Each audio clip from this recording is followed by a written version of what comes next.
Hello guys, एकदमै धेरै समयपछि म फेरि तपाईहरुसँग भेट्न आएको छु। यस फाइनली धेरै समयसम्म मैले कुनै भिडियो बनाएको थिएन।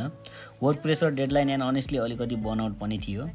तर अब भने मैले सोचे why not give it another try. So here I am. यो वर्षको पहिलो भिडियो।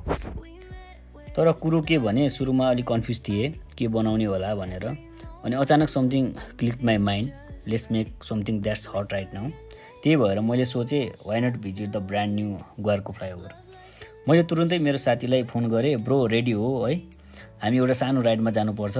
उसले नि ओके भन्यो। सो हामी सुरु गऱ्यौँ हाम्रो राइड कलङ्कीबाट। अनि you know the drill, ring रोडबाट सिधा ग्वारकोतिर। बाहिर मौसम कस्तो भने जस्ट पर्फेक्ट, हल्का बादल, जेन्टल हावा। अनि त्यो हावा हाम्रो स्किनमा टच हुँदा वी फेल्ट सो अलाइभ। धुलो अभियसली दिस इज काठमाडौँ, तर आज अलिक कम थियो। ट्राफिक त टिपिकल्ली सेम ओल्ड केस हो। फेरि के भयो भने हामी पुगे ग्वारको फ्लाइओभरको छेउ। पुगेर सिधा भित्र छिर्यौँ and guess what, it didn't even take 30 second to cross it.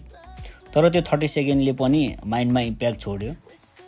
हामीले गाडी रोकेर हेऱ्यौँ, त्यहाँ धेरै भिड थियो। People were just vibing, taking selfies and TikTok.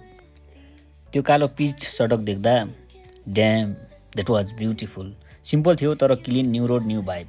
त्यसपछि हामी त्यहाँबाट निस्क्यौँ।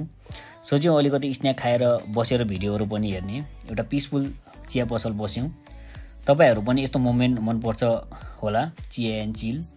आफूले खिचेको क्लिकहरू हेऱ्यौँ, स्न्याक खायौँ अनि सोचे this is the content I needed to come back with. फर्किने बेला मौसम अझ रोमान्टिक भयो। अझै बादल लाग्यो, हावा अनि तेज। It felt like monsoon is नकिङ।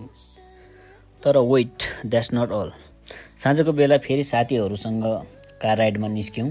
झन् रमाइलो भयो। त्यो क्लिप पनि चाँडै अपलोड हुँदैछ। So guys, if you like this chill ride with me, don't forget to like, comment, share and subscribe. You know the drill. New videos coming real soon. Stay tuned. Till then, stay safe, stay cool and keep भाइबिङ।